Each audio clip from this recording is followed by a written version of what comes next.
Good morning, everyone. Welcome back to the Self Love Show. I'm your host, Dawn Light, and this is my gorgeous co host, Trish Wright, with me here. Yay! We have an amazing guest, Sonya Sophia, with us today.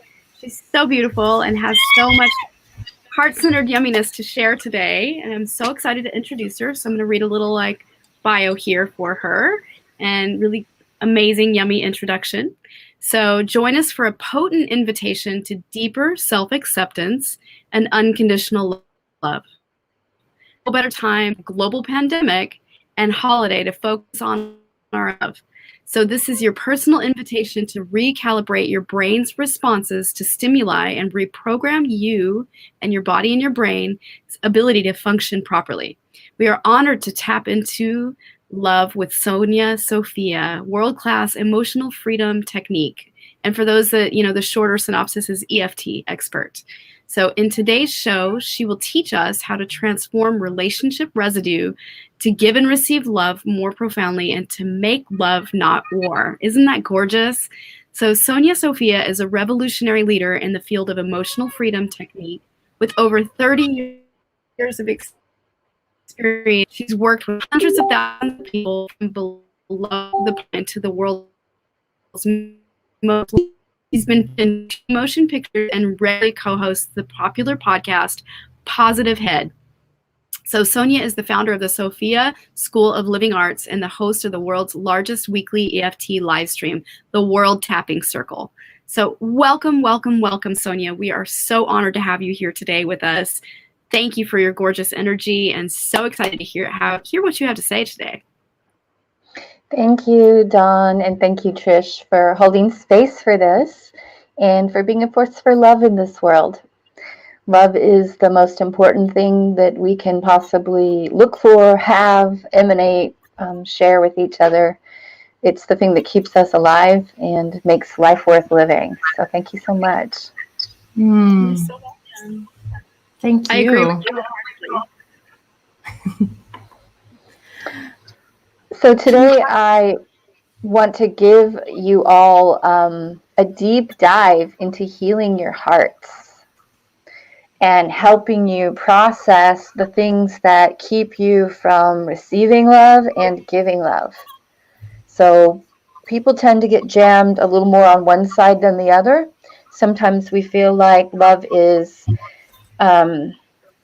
okay to give to others, but not to give to ourselves.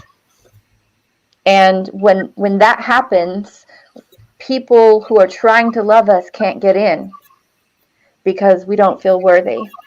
And we will actually sabotage that love, reject that love, not hear those compliments, bounce them back without letting them sink in, and then say, why aren't you loving me? I'm starving for love.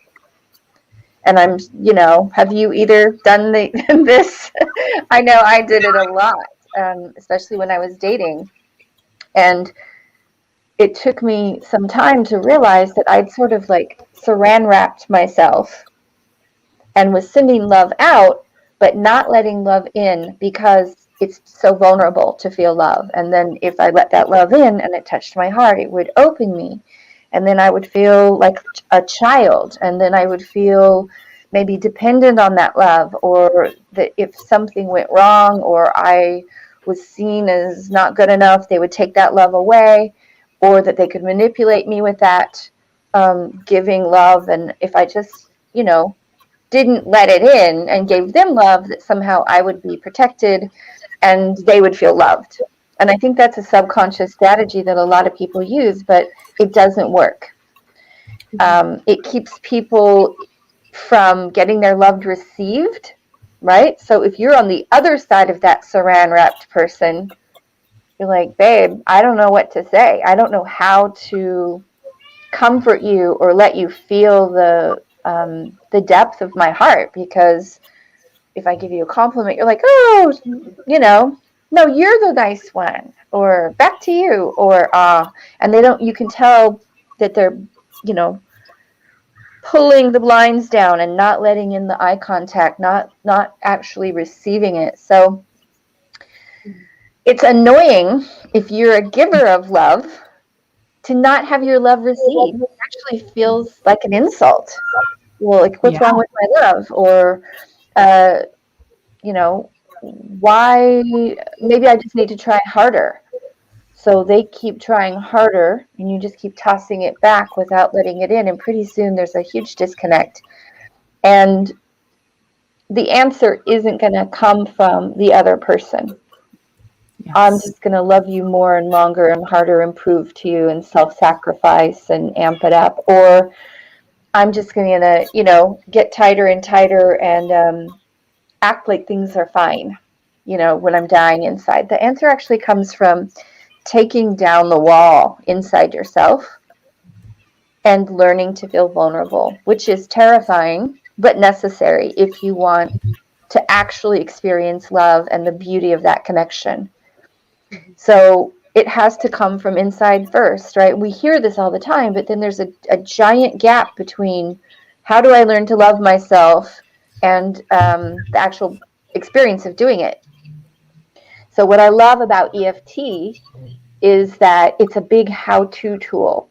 Yeah. And it will open your heart, it will open your mind, it will open your spirit to the ability to feel true to yourself and true to your own essence, which is love. So I'll just give you a brief synopsis of what EFT is, and then maybe you have some questions. And then what I would really love to do, besides being like, oh, I'm this, I'm that, look at me, I really just want to give you guys an actual experience of being able to feel this, because there'll be a minute when I'm like dead and gone. Then what's left? What, some video of me looking hot? No, what's going to be left is you guys living your lives.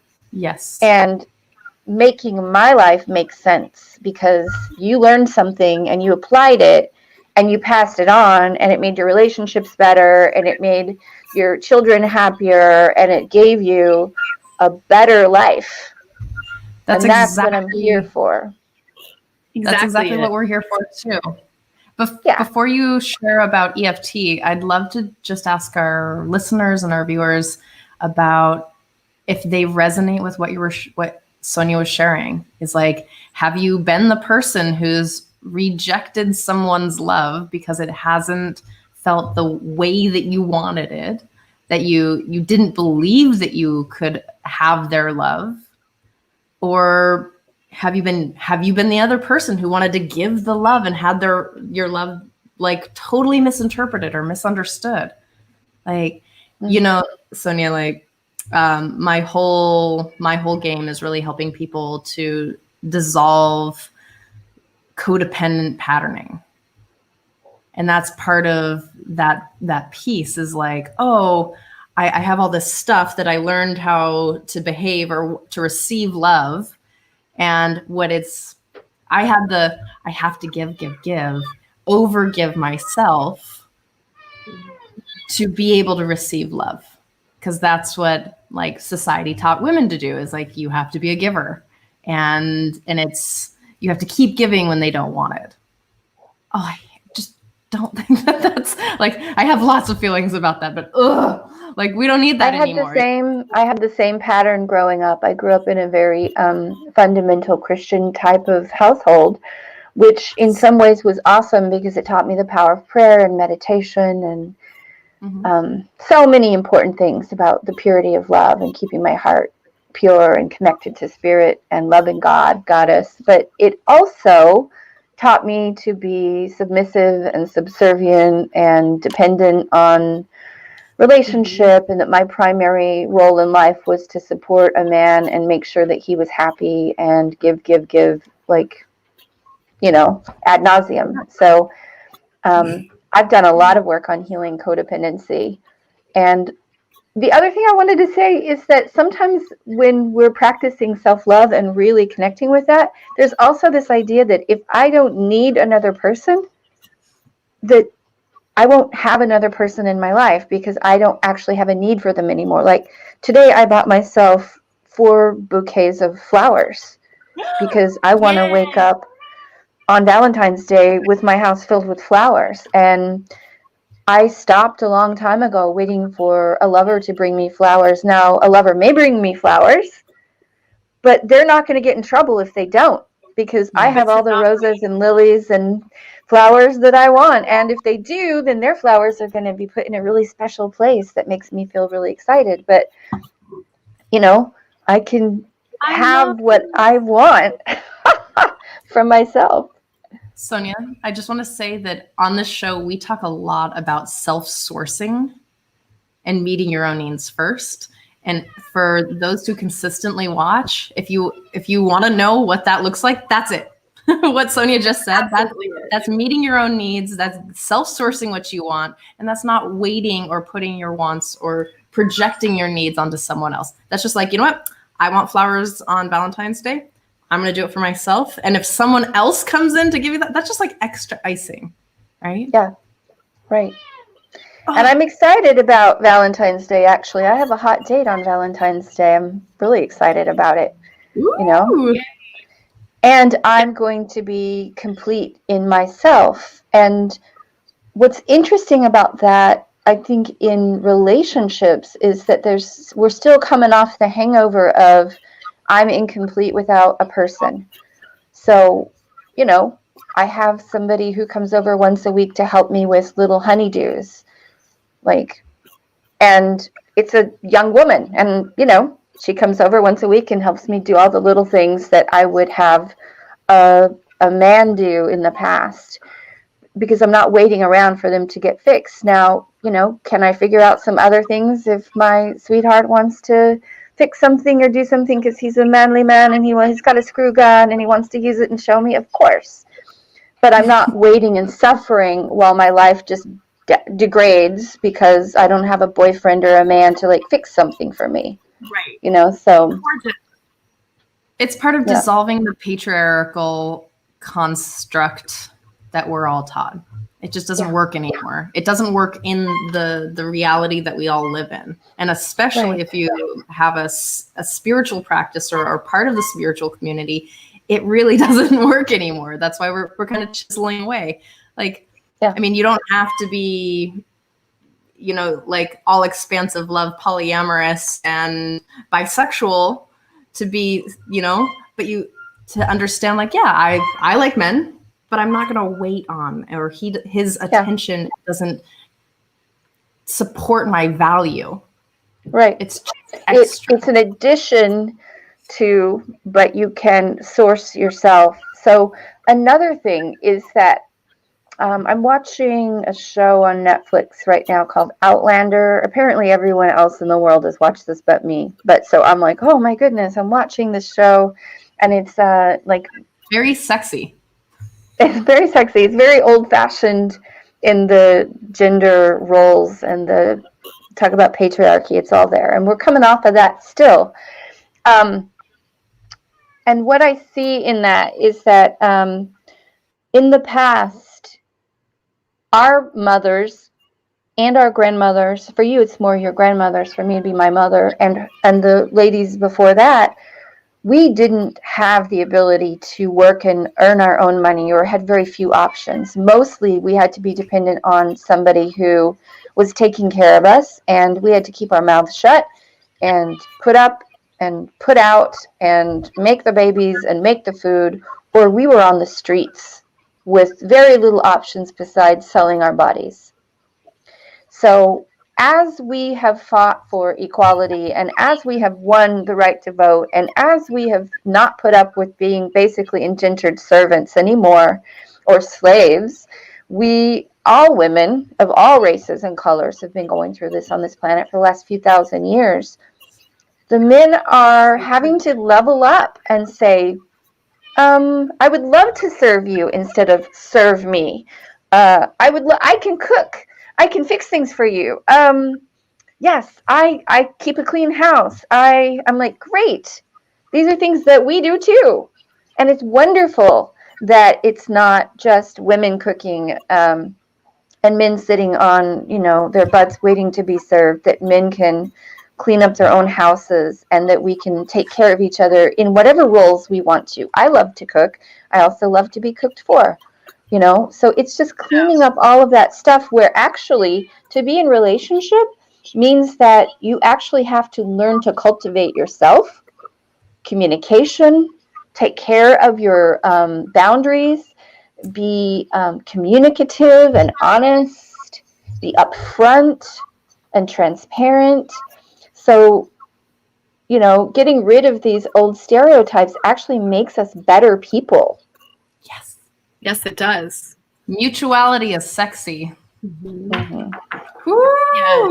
Yeah. In my coaching practice, I really help dissolve the barriers for people. What you're talking about is like that saran wrap layer was really about the barrier we build inside against love, right? And so it is so true. It's like how we relate to the issue is the issue, and how we're relating to ourselves around, are we letting it in?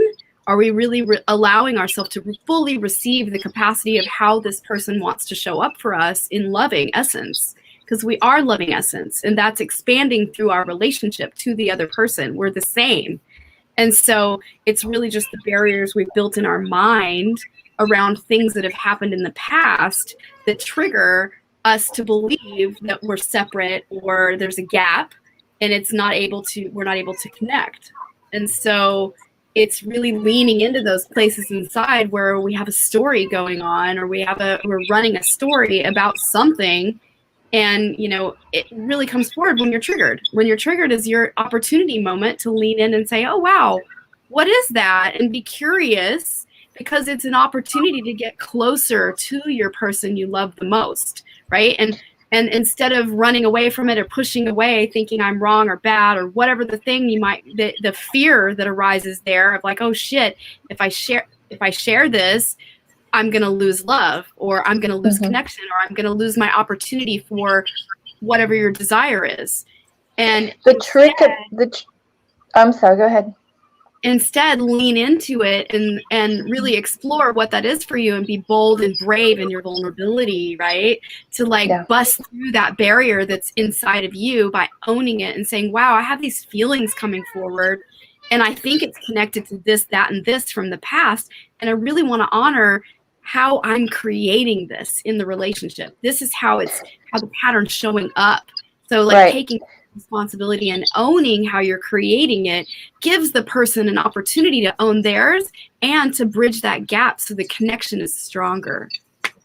That's so true, Dawn. And I have a little saying called, our triggers are our treasures. They really are. Because if we can melt them down, we're going to find that there's something gold inside of that brings us closer and enriches our lives and enriches our partnership. Now, the trick is, when you're triggered, sometimes you don't know. It's very obvious when you're triggered that someone else has done something offensive, and it's their fault and their problem. So the first thing to notice, you know, when I'm triggered or when you're triggered is, am I wanting to stop the trigger? Am I wanting to say this person is the problem, this person is bad and wrong? So if I'm wanting to shut someone away or shut someone down, I can notice that that's probably connected to a trigger. Yes. The next thing is for me to say, does this remind me of something in my past? And while I'm doing that, I start using EFT. Because the truth is, just owning your part, even if you can get to the part where you're like, oh, hey, I'm triggered. Step 1, bing, bing, bing. Step 2, oh my gosh, this keeps happening. Okay, I see that it's part of a pattern. Step 3, I'm owning that I am creating through my own expectation and my own conditioning this experience for myself. Yay, big, big, huge bonus. Yep. If I don't clear the pattern, I'm going to be in that conversation next week too. I'm owning it. It's like, okay, own it, but you're still doing it.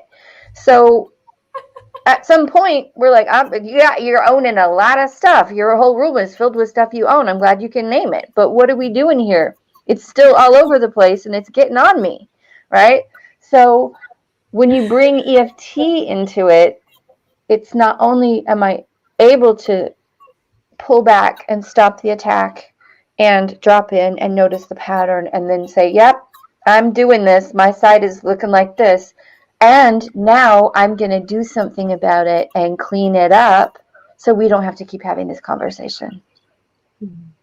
And I'm going to pull that pattern out of my neurology, out of my cellular memory, out of my database and my DNA, where I could have inherited, this is a wild, true thing, a trauma that's generational.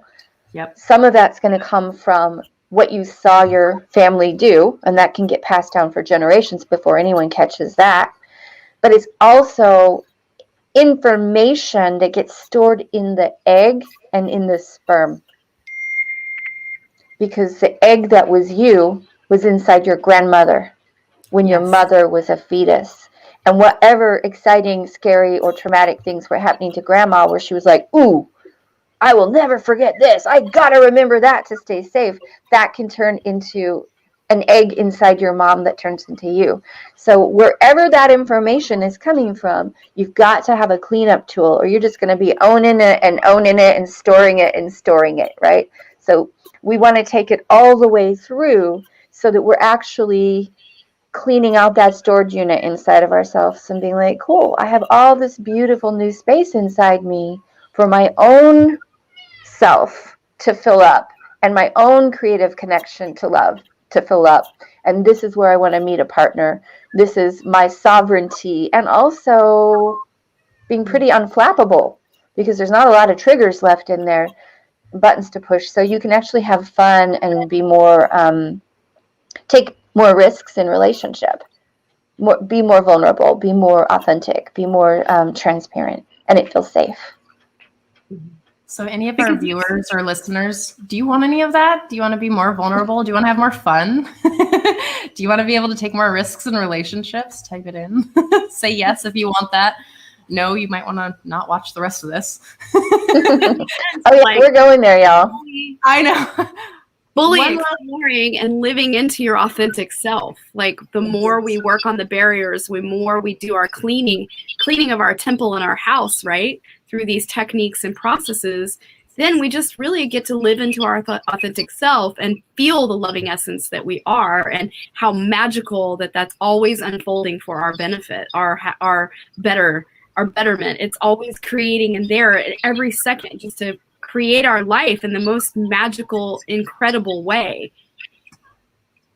I heard you were gonna say so some of you say authentic yes, and what I say is living in your fuck yes. I heard you wanted to go there. I was like, oh yeah. Sonya, we have a question for you, and it's, what is your definition of love, with or without a partner?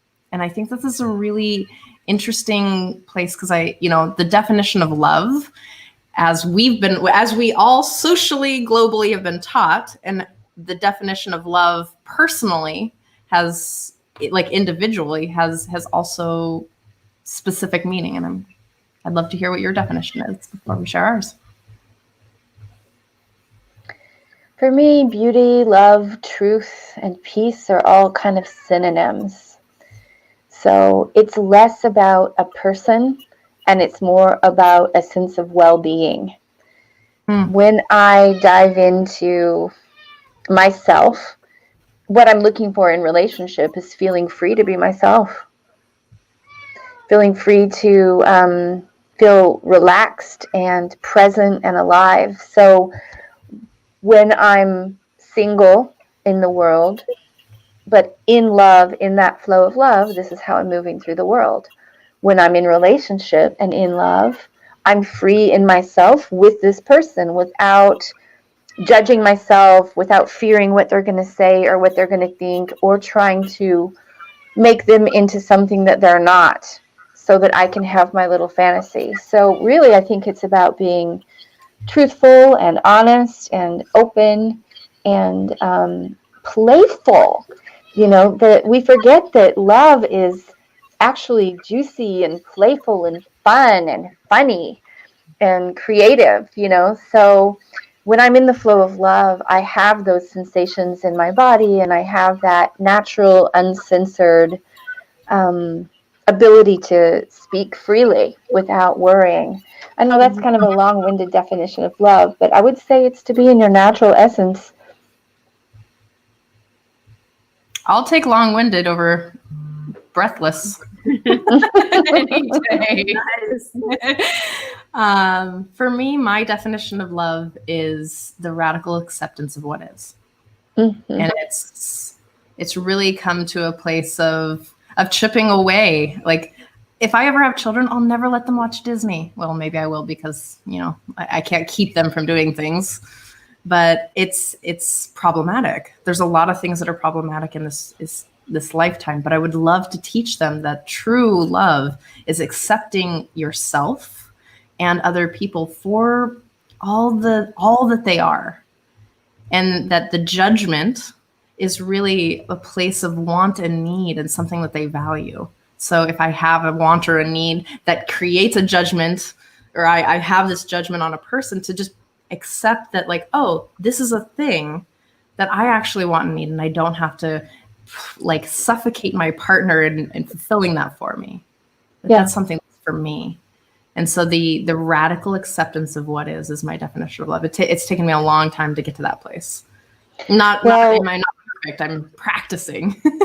I think it's so perfect that we're doing this, Trish, because the EFT process is basically mainlining love and acceptance into your nervous system. That's the magic. That's the thing that does the healing, right? So you've really got it crystallized. And whenever love and acceptance meets trauma, fear, pain, old memories, it has this magical dissolving quality.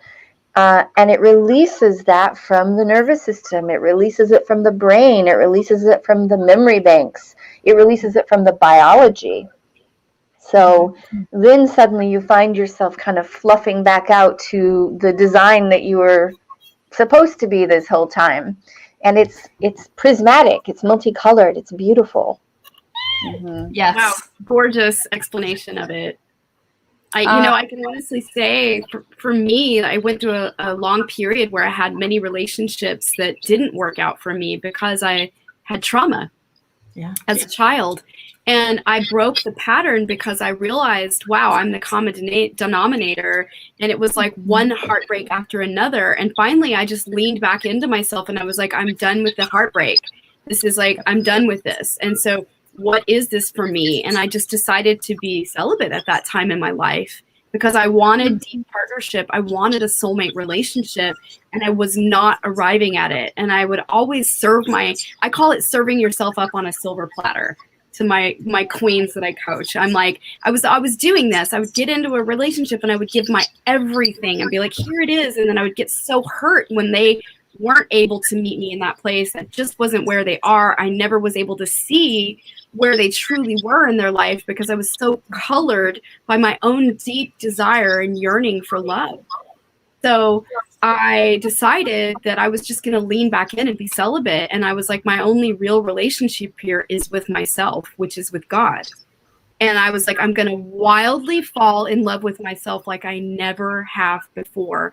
And I did it. And I went on that journey and I was fully just in love with myself. I was dating myself. I was in love with myself. I was taking sacred baths. I was not looking for a relationship. And it was crazy because men were coming out of the woodwork and I was just like completely ignoring them. Like, nope, sorry. I'm one with God. And that's what matters to me. And I didn't even realize that I thought I was I literally, in my mind and heart, renounced the desire to have marriage in my life. I renounced the desire to have a partner. I was like, that's it. I'll be celibate for the rest of my life because I want true love and happiness. And I know it's inside of myself. And I was like, that is what matters to me most. My relationship with God matters to me that much that I'm willing to renounce the desire to have a baby and have marriage and all the things that I dreamed of as a little child, a little girl. And I did. I renounced it all. I just wiped my slate clean. And then I finally let one person, this all happened because the last person I let in was just so deeply hurtful, the last one, that I knew it was a destined thing because I'd been praying for a soulmate relationship since I was 18. I'd been praying for twin flames since I was 18. And I finally got it at 27, but it just as the polarity is light and dark, that relationship was he was very dark, and I was kind of the light embodiment. And I was like, wow, I really saw that. And I had to choose in that moment, because he was so disrespectful, that I was like, oh my God, he's so disrespectful. This is not how a king would treat a queen in a relationship. And I said, you know what? I do not stand for this. I don't care how painful and hurtful this is. I will walk away from my destiny with this person. And I did. And I was like, that's it. I'm going to be celibate. And I just went for it. And then the universe literally put my husband in my path like a year and 3 or 4 months in after celibacy. And I literally, the universe was like, when are you two going to get it? And I was like completely ignoring it. Like, I was like, no, I'm not supposed to let anybody in now. Like, I was like on that. But my husband was just consistent. Like, the consistency I desired in love was there. And it was because I became consistent in my love inside of myself. Wow, and well done, honey. Wow, and well done. And now I can honestly say it's 18 years later. We have a 10-year-old. And, you know, life is still throwing us a lot of curveballs to work through, but it is a true soulmate relationship. Like, we're compassionate, we're kind, we're loving, we pray at the dinner table together, we dream together, we love and care for one another like a soulmate relationship would. And so if I can do it, others can do it. And that's totally my testament to, like, just always believing in self-love as the portal to your most amazing life, because it's everything. I love it, Dawn. I love your passion. I feel your truth. And I really relate to what you said. I also married God 15 years ago. And I thought about it for a year. We were engaged, and then I said yes. And I actually got a gold piercing in a secret place as a wedding ring, being like, okay, this is my commitment to myself and to the divine, and letting that fill me and letting that be basically being guided and being supported, and noticing that energy was always there for me. That energy always never judged me, never turned me away, was super patient, and basically repatterning myself from also having trauma in my past. I did a lot of EFT. I did a lot of things, meditation, yoga, ecstatic dance, all kinds of ritual work and some pagan Wicca stuff. But the most important thing was what you're talking about, which is basically anchoring that I am in love. I am in the flow of love. I am loved and I am loving, and I'm not going to let anyone put that light out. And, we get what we settle for. So, I went through a breakup because I was saying, first thing in the morning, I'm going to tend to the flame of love. So I will do that by myself with my hand across my heart or my womb, feeling gratitude, remembering who I am, what I'm doing on this earth, being grateful that I have a roof over my head and food in my fridge, and really nourishing that love and being grateful and listening to when that guidance comes and following through. And in a partnership, we do that together. And if somebody doesn't think that sounds like a fun, great thing to do first thing in the morning in bed, then off you go, Exactly. I don't have time for that, So it's really beautiful to hear your story, Dawn, and to hear your commitment, because, you get what you settle for. And so in this queendom that we find ourselves in, it's not about, having power over other people. It's about being in power with ourselves, in alignment with ourselves, and saying, okay, if you want to be in alignment with me, then you got to be in alignment with you, and what being in alignment with each other really is, in essence, if you're going to be in a healthy relationship, is I am cultivating love. I'm learning how to sustain love. You can come into this place, you can exit this place, but that place inside me doesn't really change that much, whether or not somebody's with it or not, because I can dance, I can meditate, I can pray, I can create, I can paint, and I can serve. And serving is also another really great way to bring love. You guys, I'm sure you're hearing my cat. She's making me crazy, and I'm thinking she's making you crazy. So no, I love it too. I'm going to let her out, and I'm so sorry. Hang on it's one all second. Good. Okay. So, yeah. You serve your cat. We understand that it's love. The cat's like, let's meow. Oh, she meows if I don't let her in when I'm broadcasting, and then she meows if I don't let her out. So I've got the same thing. You've got the same thing. I didn't know whose cat it was. I was like, somebody's got a very vocal cat. I was like, let's pretend it's their cat. And finally, I was like, I can't ignore this cat anymore. That's okay. We love creatures here. We love our little, beings of unconditionalness. Sonya, Dawn, thank you for sharing your commitment and your love and your devotion to God and yourself. And I would love to share a piece of love for you, Sonya. A dear friend, Allie, says, I'm so happy to see Sonya Sophia on your page. She has been a profound teacher to me.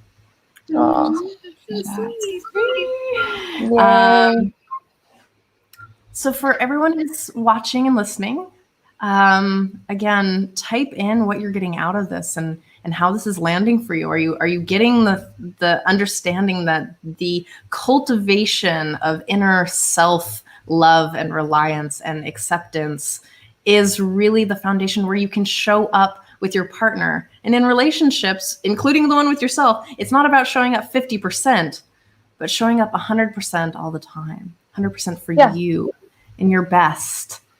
Cosmic winks left and right. So, yes. So I want to say that to that means, because love is so important to me, I decided that I would find a way to help facilitate the flow of love on this planet and give it all I have for the rest of my life. So I've been teaching people how to do EFT. They don't even have to be very goddessy or mystical or into anything. They can just want to feel better because they're suffering, and neuroscience is cool, right? But basically helping people sit down. And again, it's the how-to. It's like, great, well, learn to love yourself. Bye. Well, how do you do that? How do you do that when your head is full of self-loathing and self-criticism? I used to have an inner critic that would follow me around the house and complain and criticize. You call that making up the bed? You should have done that yesterday. Well, who do you think you are? It was ongoing. I would never let someone in a relationship talk to me like that, but I had this mean little voice in my head that was just whipping me all day long. And of course, when you have that going on, it's very hard to be like, oh, yes, I feel worthy of love. It's like, actually, I've been beaten by a psychological stick all day, by a really mean thing in my head. So, it's always going to negate. Someone's like, I love you. It's like, no, they don't. Oh, well, how long are they going to love you? Well, not if they realize you pick your nose or whatever, right? Is anyone relating to this out there? This is so good. Type it in, like, Sonya, this is the entire reason why we have this show. Yeah. It's the entire reason that we bring fabulous, amazing teachers on to teach people in the world how to, quote unquote, love yourself. Because there's this idea that self-love is like bubble baths and skin scrubs. No, it's doing the work. Like, I'm worth this and I'm worth that. Well, the bigger your ego is, the lower your actual self-love is, because you're trying to puff yourself up because you're feeling hollow and empty inside. Yes. The people who actually love themselves don't try to press down on other people or fluff themselves up. They're pretty unflappable and stable and present. So, what we want to do is take care of that inner critic. And how do you get it out of your head? You can't do it by hating it out of your head, because then you're at war with your inner critic. Then you're in a fight. And then now you know that you're not going to be able to fight hate. You can't do it out in the world, in society. You can love and dissolve it with your love and your presence and your compassion. So when you've got this pain in your head, I would have you do some EFT, which I'll do in a minute here. It's stimulating the meridians, basically getting the electrical current to start flowing while you open up the information in your head that's running, and you put empathy, which is another word for love, compassion, which is another word for love, forgiveness for self, another word for love, into the mix, and you just overlap the experience that you had that created this with the energy of acceptance, love, empathy, compassion. And what happens is the neural network that contained the experience that then gave you the negative self-talk dissolves. Mm-hmm. Now I don't have to try to love myself. I just do. Because so, I am. In the absence of fear and pain, love exists. You don't have to try to make yourself love yourself. You just take out the things that aren't love. Right. And become aware of your loving essence. Which really flows through when you're not feeling angry and sad and insecure. Mm-hmm. So, you know, it's sort of, it basically, this is an erasing process, and what your natural essence is will fill in that space. Yes. And you will become aware of it, and people will become aware of it, and they'll reflect it back to you. And it can feel a little surprising at first. It's like, I just upgraded my personality. It's like, yes, you did. Because you upgraded your past, right? Mm-hmm. And your genetic past or cultural conditioning, your family patterns, and also any abuse or trauma that your body is carrying. And I promise you that it is doable. It may feel like a mountain of stuff, but when you have a pneumatic power tool that can go and is on demand and actually works every time you use it, eventually you're like, okay, I'm just going to roll up my sleeves and get with this, because I want to update myself to a point where I can kind of date up. I'm not having to like be down here because I secretly think that I'm down here, right? You're going to, water seeks its own level. So as we clean ourselves up, other people who have cleaned themselves up are more available to us. Yes, this actually is just happening in one of my clients' lives. She literally, through all the work we've done of just repatterning, through all the deep coaching and like owning the traumatic pieces and really like coming clean, cleaning in the mind, right? Through the processes, she actually was able to be in a circumstance where she could never break free of the pattern, that she was always willing to accept these people that were toxic in her life from a really toxic love relationship she had that was like with her, she has 2 children by them, and she was really having a hard time letting go of this really toxic way of relating with this person. And she went to like a final birthday party for these people, and the whole family just treated her horribly. And she just was like, wow, I really don't deserve this at all. And she completely walked away from it, knew she showed up in her best light, and was able to fully shed the pattern and like choose, like, I will not choose this for myself any longer. I'm upgrading my reality. And she it just was like overnight shift. She got it. And she was like, wow. And she just was able to praise herself and acknowledge herself for the growth and the work, and really recognize I am no longer hooking in to where I would feel bad when these people had this boisterous reaction to just her showing up in her loving. She was just bright and happy, and they were completely triggered. And she would always take it to mean that she did something wrong. And instead, she didn't go down that neural pathway anymore, because it had been cleaned and cleared so much that she was able to physically make a different reality for herself. And like since then, the week has shifted. She went and bought like a little crown for herself, and like it's been a massive upgrade in every way she's relating with herself. I'm just like floored by witnessing her work, and like she's incredible. She's an incredible woman, and I'm just so excited for her life. So I just wanted to share, like, for those watching, this is a real tangible experience that you can have the more you do this work, like EFT and the tools, coaching, all the tools, apply them because they work. Like, this is how you physically change the outer experience to match the inner. That's so beautiful, Dawn. Who wants that? Does anybody want to change? Does anybody want like love, deep love, deep inner self-reliance and love and stability and security, like type it in.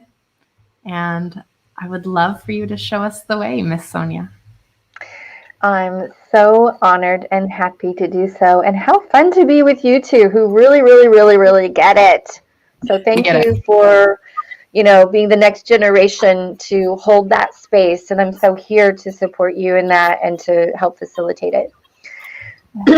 So I'll just give you a quick synopsis. And y'all who are watching this, get ready. Like, fasten your seatbelt because we're going to go to the other side here. So buckling in.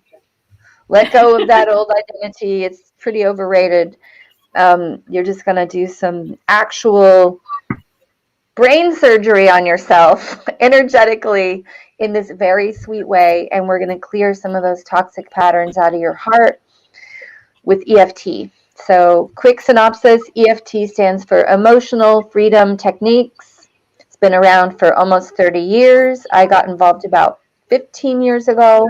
I learned from the founder. I've taught hundreds of thousands of people how to do this. I coach really, really famous and wealthy people on the private, and I take that money and put it into something for the rest of us called the World Tapping Circle, where I do a live stream every week.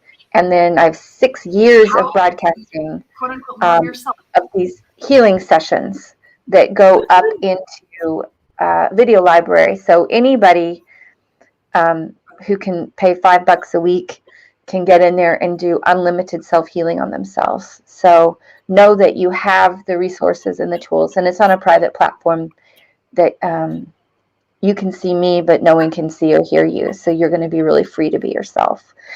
Having said that, incredible. The process is 3 things at the same time: body, mind, and spirit. The body part is we're stimulating the acupuncture meridians with our fingers, and we're helping the electrical circuits of our bodies flow more quickly where they've either been overstimulated or understimulated. So if you have anxiety, they're overstimulated. If you have depression, they're understimulated. So we're going to tap on the meridians of the body while we are Googling within the information that's tagged with the issue that we're addressing. So if I have a deep feeling of being unlovable, I'm going to tap on my body in these certain sequence, and which I will show you in a minute. And I'm going to say out loud, even though there's a part of me, and that Googles it, that thinks I'm unlovable. And then we're going to bring in the magic spirit part, which is simply love. I'm open to loving and accepting myself. And what that does is it puts the energy of love and acceptance onto the parts inside of us that believe that we're unworthy of love. And then the body will begin to process that out of the nervous system. The body will start to yawn, burp, laugh, cry, tingle, vibrate, suddenly feel kind of semi-psychedelic. You might feel shivers or like the room changed temperatures. You're literally changing your neurology and your biology with your own command. And it can be a little tricky at the beginning because it is such a natural but intense experience that it's nice to have someone kind of guiding you through it, which is why I do this. However, as you get better at this, it is totally something that you can use in the moment, in a moment that you're triggered.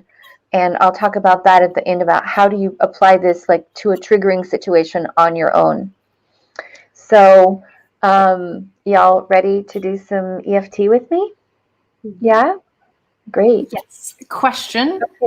Okay. Would you like to be showcased, or would you like us on the screen as well?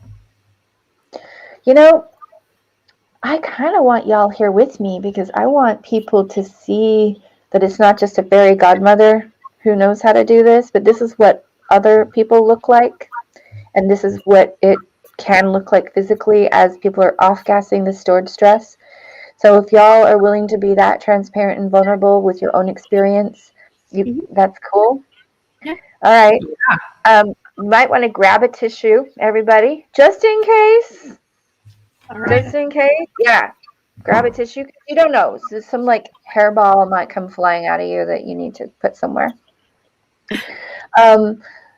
You might have tears. You might have snot. You might not have anything like that. You might just have sudden downloads and realizations. It works in different ways for different people at different times.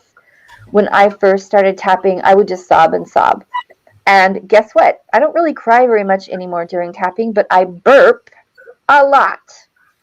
So if we're tapping and you hear me burping, which is a little bit gross, I get it, but it's not coming from a food thing, it's coming from energy. So if we come across a matching pattern in the session that I'm about to lead, that's true for me, my body will clear it too. So that's what's really fun about being a practitioner, is that not only do I get to help people, but anything that matches what they're working on clears in me too. So it's always a 2-for-1 special. It's like, what? I always like to call that the triple win. You win, right? I win, we all win, which is also, sort of said as your healing is my healing is your healing, and our healing is all healing. Right. Yeah, for sure. And my pleasure is your pleasure is our pleasure. So when I bring this peace and love and pleasure into my body, it enhances my relationships and it enhances the world around me. Right? So this is why I'm doing the World Tapping Circle, because only happy, healthy people can create a happy, healthy world. We got to get it on the inside, and then everything we do will be colored by that.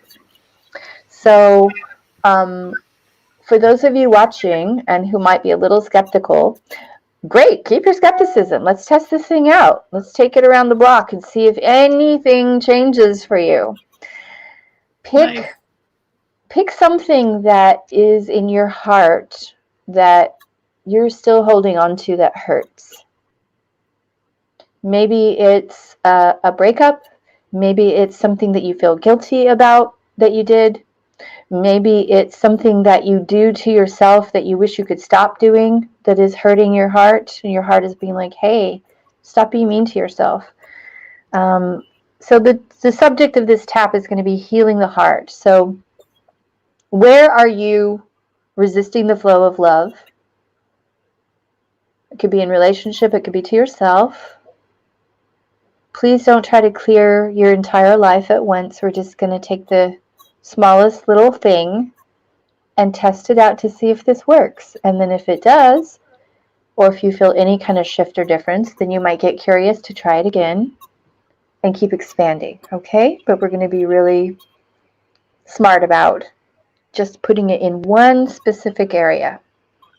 Okay?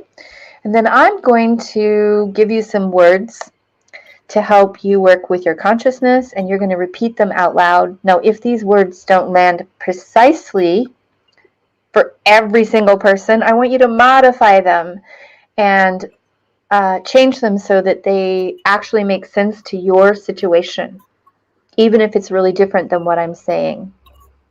And if you don't know what to say, just say what I'm saying and we'll try it out. So it may sound a little negative at first, because what we're doing is honoring the truth of what's written inside of us. We're not going to gloss over anything. We're not going to sugarcoat anything. We're not going to just like positivity it away. We're going to be like, yeah, this freaking sucks. I hate it and I'm done and blah. We're going to say how it really feels at the lowest level. And then as the body processes that out, because we put so much love and empathy there, we will begin to reprogram ourselves with a more positive version. But once you've erased a lot of stuff, you don't have to keep rewriting the positive over and over, because it's the only thing that's left written there, right?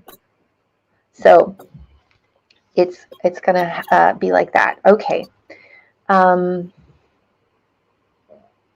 So taking a deep breath, finding the collarbones, dropping down to the front of the chest, massaging the front of the chest, feeling around for kind of a sore spot in the upper pectoral region. Tuning into the issue that you want to work on, and ask yourself from 1 to 10, if you were to be honest, how intense is this issue? Or would this issue be if you were to really let yourself feel it. 10 being the most extreme. Okay? Just so that we have a reference point to see if anything has shifted by the end of this process. So when I say this issue, I want you to say out loud what it is that we're tapping on. So it's like my lack of love for myself, or, you know, my anger at my ex, or whatever it is. Big deep breath. Repeating after me. Even though. Oh, go ahead and mute yourself, Dawn, so everyone listening can hear themselves. Okay, thanks. And then you'll have privacy. Okay? Even though. Oh, it's still letting you through. I got her. I just muted her. Cool. Thanks. One more time. Even though I have this issue. And then say what your issue is, just the short title of it. Tapping the eyebrows, right at the beginning of the eyebrows. I'm open to loving and accepting myself. Smoothing down the eyebrows to the edge of the temples. Even though I have this issue, state your issue again. And breathe. Tapping the front of the cheeks. I'm open to loving and accepting myself. Tapping under the nose. I accept the part of me that thinks this will never change. Tapping under the lips and breathing. Tapping the chest. I accept this part of me that expects this to always be this way. Tapping down to the front of the ribs. It's been going on for a long time. Big deep breath, big sigh. And tapping the side of the rib cage, side seam of the body. If you're wearing a bra, it's where your bra strap would go across. Now you can cross your arms and do it like this. Or if you're kind of busty, you can use the back of your knuckles and do it like this. How long has this issue been going on?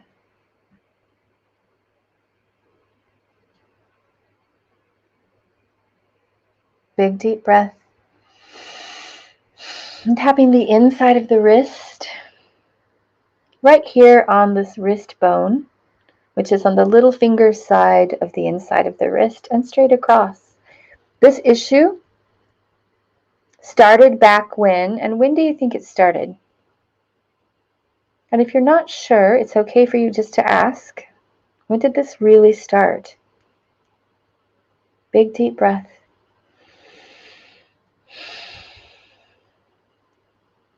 Tap the side of the thumb. And if you didn't get any information about when it started, or even if you did, I want you to ask yourself, what's my earliest memory of feeling the same way? What's my earliest memory of feeling this same type of energy? Maybe it was happening to you. Maybe it was happening around you in your environment. Tap your index finger and breathe. I love and accept myself. And if that's too hard to say I'm open to loving and accepting myself. Tapping the middle finger, even though this issue may have started back when. And then say when that was. Tapping the bottom of the fourth finger and breathing. And tap the little finger. I give myself permission to heal what happened. Tap the side of the hand, tuning back in. Forgiving myself for getting stuck here for as long as I did. Just send yourself some compassion for not having either the time or the understanding or the support to get what you needed back then, and having to carry this with you until now. Just sending yourself some love. Tapping the top of the head. I'm open to forgiving myself. Tapping the side of the head and the back of the head. And everyone involved. Big deep breath. Tapping the eyebrows. Who is that that's involved? Are we forgiving our mothers, our fathers? Did they model this to you? Tapping the temples. And breathing. Tapping the front of the cheeks. I'm open to forgiving. And then say who might be involved in this. Myself, life.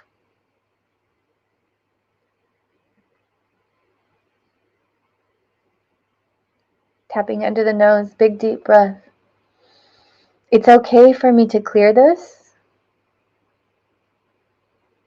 Tapping under the lips, no matter how long this has been going on and how it's affected me and my life. Tapping the chest and big deep breath. How has this affected you? What did it make you think was true or believe? Take 30 seconds and just say what that was for you. It made me feel like I wasn't good enough. It made me feel insecure. It made me hate myself. Big deep breath. Tapping down to the front of the bottom of the rib cage. I accept the part of me that believed this and lived like this was the truth. And just sending so much love and compassion to this innocent part of yourself that carried this through time and thought it was true and acted like it was true and built your life around this idea and taught people how to interact with you based on this.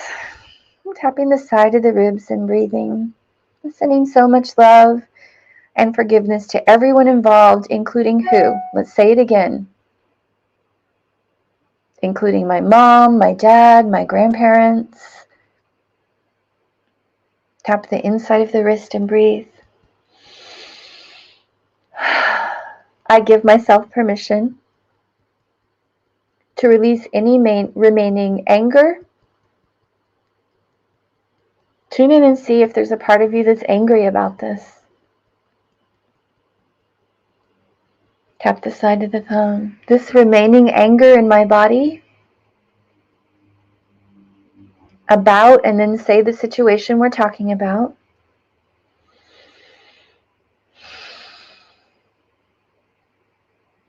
And tap the middle finger. This remaining grief. Tune in and see if you feel sad about this. Tapping the middle finger. I love and respect myself.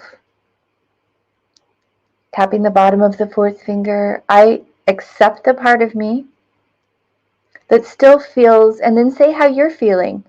Maybe you don't feel angry or sad. Maybe you feel embarrassed or ashamed or confused. Just say it out loud. I feel really, and then say how you feel about this situation.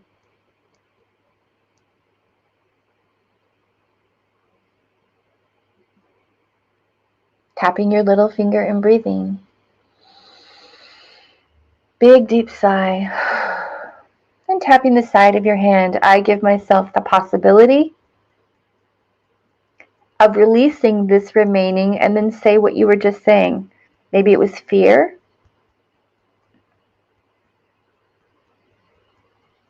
Let's say it 3 times. I give myself the possibility of completely releasing this remaining, and then fill in the blank. And breathe. Tapping the top of the head. It's safe for me to do this. Tap the side of the head. Even if part of me is holding on to it, in an effort to protect myself from what?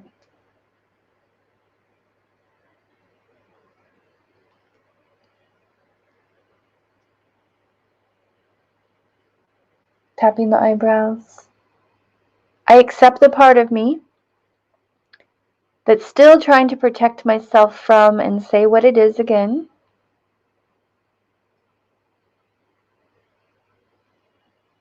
Tapping the temples and breathing. Big sigh. Tapping the front of the cheeks. Asking yourself if protecting yourself by holding on to this is actually protecting you, or could it be causing the very thing you're trying to avoid?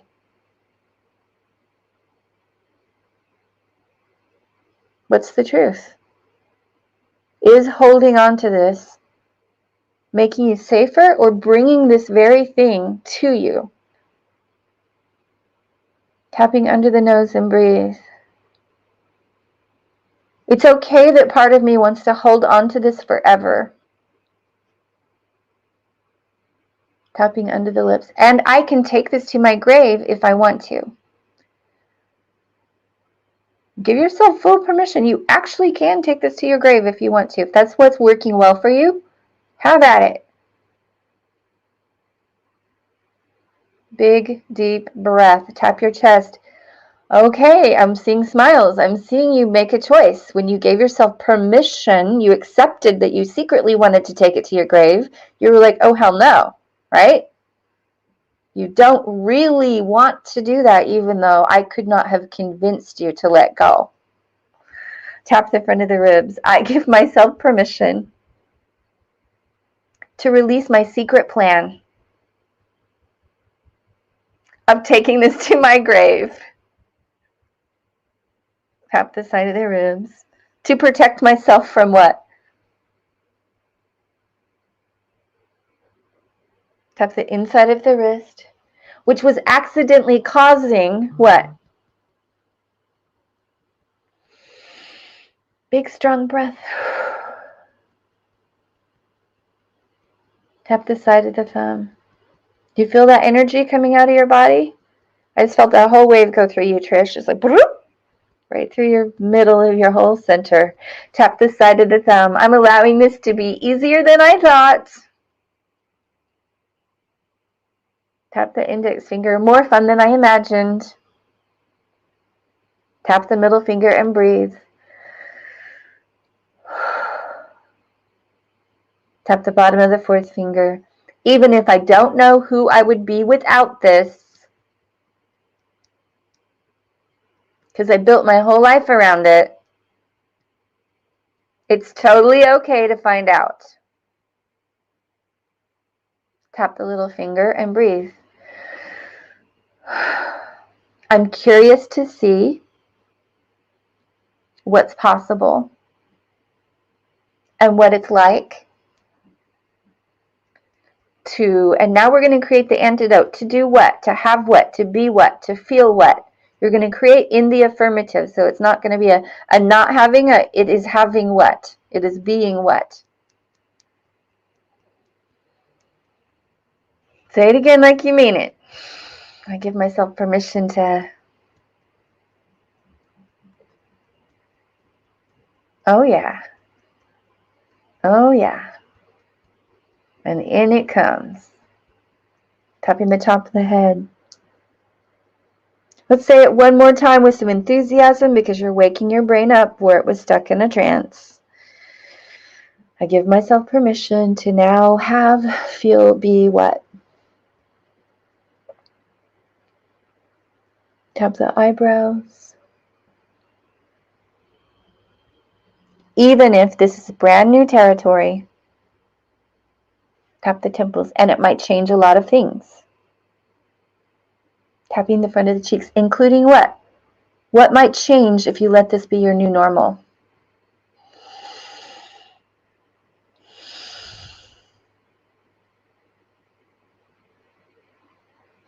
Tapping under the nose. Big, deep breath. Make some sound with that breath, because you're upgrading your nervous system. It feels a little bit like, what? Tapping under the lips, big deep breath. I give myself permission to have, be, or feel wet.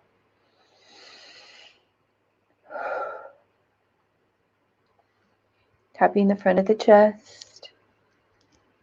Even if it then creates or brings wet.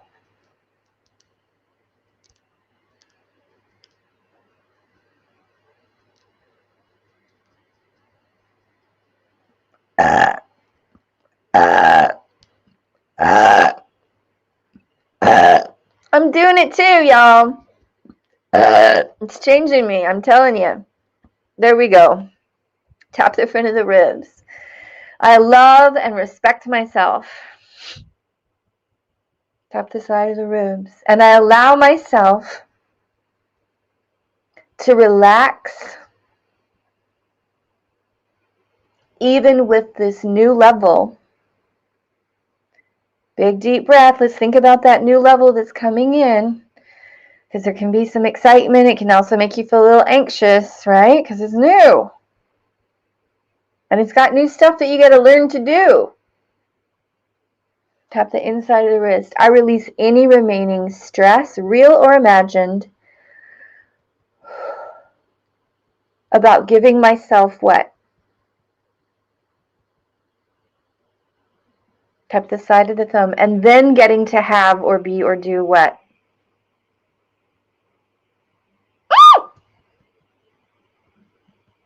So exciting. I can feel it. It's happening. Woo-hoo-hoo. It's happening to me too. Tap the index finger. I'm allowing myself to relax and enjoy this process. Tap the middle finger. I'm ready. And I'm releasing any remaining fear or concern. Tap the bottom of the fourth finger. I have all the help I need. And I can learn to have and enjoy this. Tap the little finger. I love and respect myself. Tap the side of the hand. And I'm allowing this to be easy. Good. Tapping all over the body. That's right, Queen. Tell yourself 5 or 6 really loving, positive statements using your first name. So I'd be like, Sonya, I love you so much. I'm proud of you for showing up.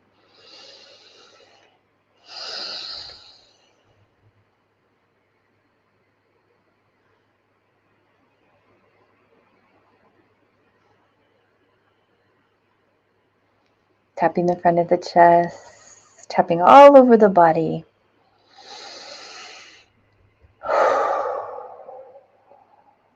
Beautiful.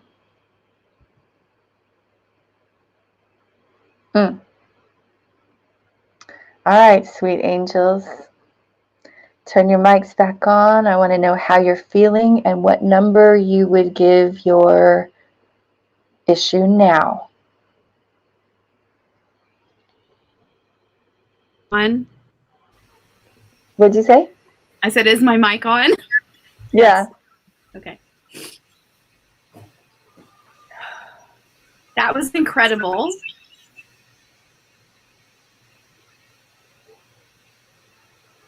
My issue is definitely a 9 or a 10, and now I feel like it's a 4 or a 5. Great. So we tapped for what, 20 minutes or so, and you've got it half done. Halfway, 50% in 20 minutes. What do you think would happen if you put another 20 or 30 minutes into it? Oh, yeah. Excellent. Like, I'm like makeup all over my face. It's good. Thank you, Dawn, for being so, what a beautiful role model. Yeah. Thank you. Thank you for this. It's delicious. And I love EFT. I'm all about it. So I'm going to go and do the same process again anytime I need. All I got to do is pull this video up. Oh, yeah. And, you know, I have hundreds of these in the video library at the World Tapping Circle. So I do it. And I do a live stream every week. How are you feeling, Trish? Hi. Relaxed. Expansive.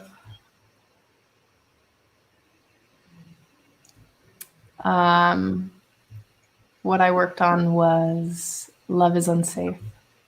Mm-hmm. And what I got to is I allow an expansive, safe love into my life.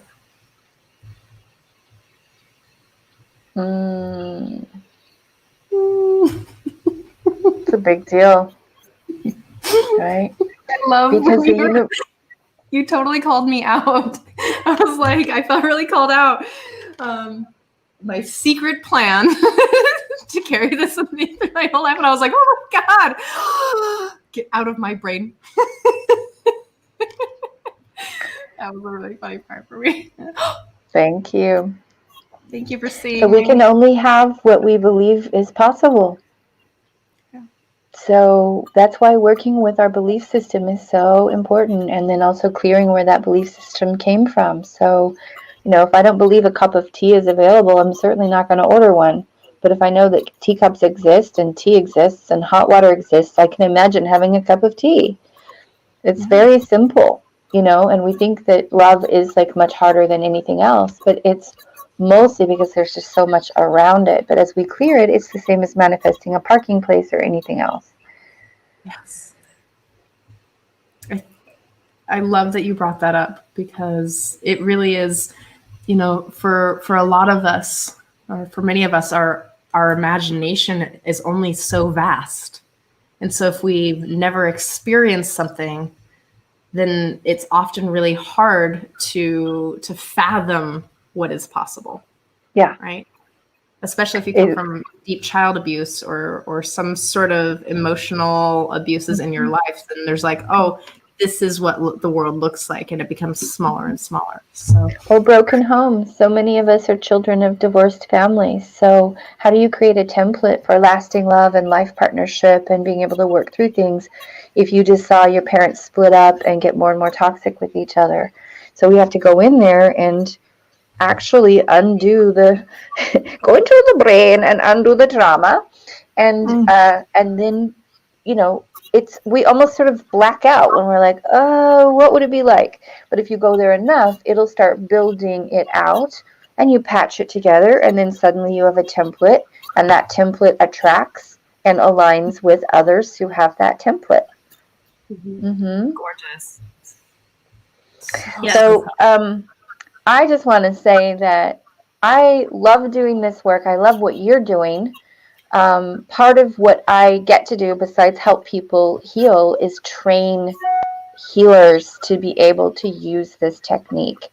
So if there are any people like yourselves, or you two in particular, I would love to spend some time certifying you in EFT, just to increase your skills and your tool set to keep going. And because you can use this not only to build love, but you can use it to work on anything where there's blocks. So that could be building your business, or getting better with technology, or being able to manage a team. I've grown my work to a huge extent, and it wasn't because I was a genius at any of that. I just used EFT on everything that terrified me until it stopped terrifying me, and I continued to push that edge out.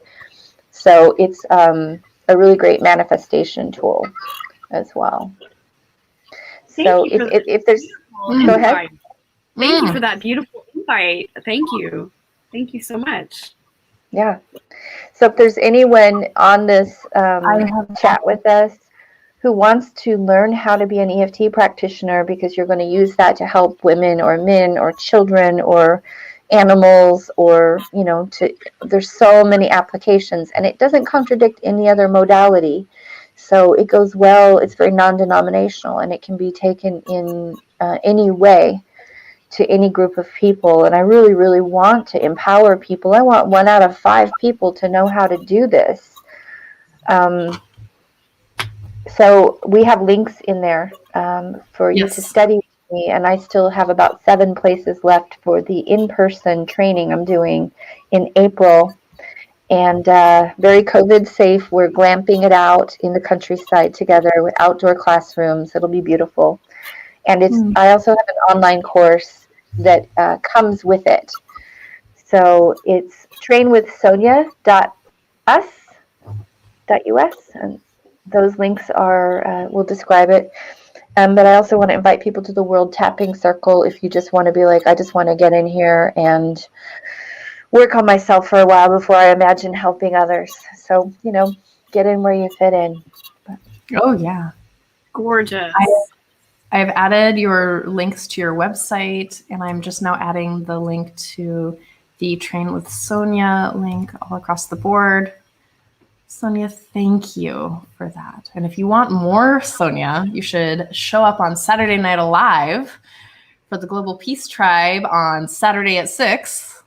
There's a bunch of really amazing people showing up. Can I show a little video of? Yeah. It's called an advertisement. Yeah. Yeah. And I just want to say that some people whose books I read when I was a little baby goddess and growing into my power are going to be on this show with me.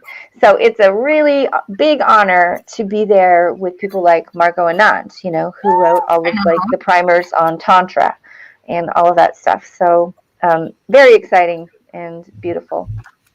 Sonya, this has been powerful. I am so grateful to have shared a little over an hour and a half with you, or under, close, and to just be able to hear you and to do our work all together. Thank you for hosting such a lovely heart space with us. I do want to just read a couple comments that are coming in about just how people reacted and how they felt. Is beautiful. 10-3. I understand the fear that was living in me. Now I see that it is not actually true. Thank you, beautiful goddesses. That's from Sydney. And Antonia says, higher love, no more control and manipulative love allowed in my auric field. Thank you. There's also, this was a beautiful process of unfolding the stories of my past and seeing through the moment that imprinted me to feel like I wasn't worth hearing. Thank you, Amy, for being so vulnerable. Allie says, who's been watching the whole time, that was incredibly powerful. Major releases. Thank you, thank you, thank you. I'm so grateful for you in this show, and I'm so grateful too. Thank you. Stand some love, ladies. I really acknowledge your presence, Sonya, and the love you bring into the world. And this is a huge gift you offer people. And I really acknowledge you for just being bold and brave and bright and standing in your power and your gorgeous goddess strength to shine bright, also shine bright. And I just thank you so much. That was so pivotal. It was such a release for me. I had a total connection to a part of, like, I never grieved the loss of my grandfather, and that's what it was connected to. So I was like, oh, wow, I get to honor that. And that's amazing. So my brain never connected it. So thank you for this gem. And you're a gem, and this work is a gem. And I hope that all our viewers just take this and run with it. Like, sign up for Sonya's things and get the, like, huge shifts that occur through EFT. Because it's delicious. Thank you so much. And I just want to say in closing that I'm giving everyone a free month of EFT with me in the World Tapping Circle as my gift to you. And those links should be in there. I think I emailed you them. So get in there. worldtappingcircle.com/free month. I want y'all to be able to try it and use it. If you are broke, this is your lucky day, because you can get in and not only do a live stream with me once a week, but use the video library. You could be doing this every single day and do 10 years worth of therapy in a month and be a really different critter when you come out the other side. So use it and share it and help each other and take this and make this world a better place. Wow, that is such a generous offer. So generous. Yay. Thank you so much, Sonya. I'm going to run the SMA advertisement now. And I'll see you guys on Saturday. I can't wait. Yes. Okay. Bye. Bye.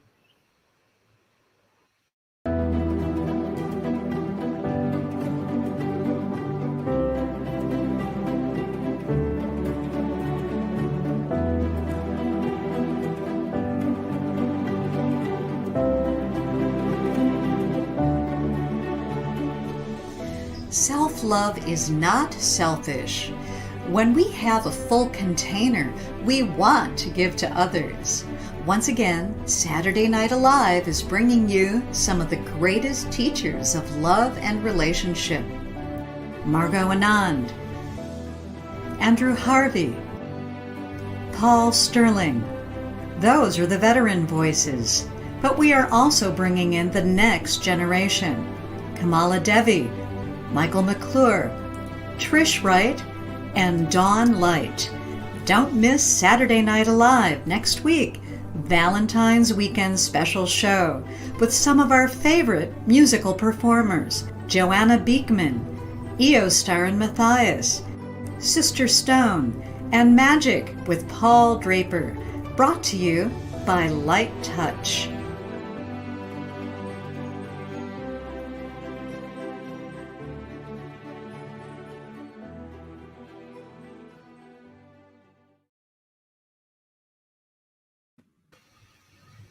Well, thank you all again, and we'll see you next Thursday. Bye. Bye.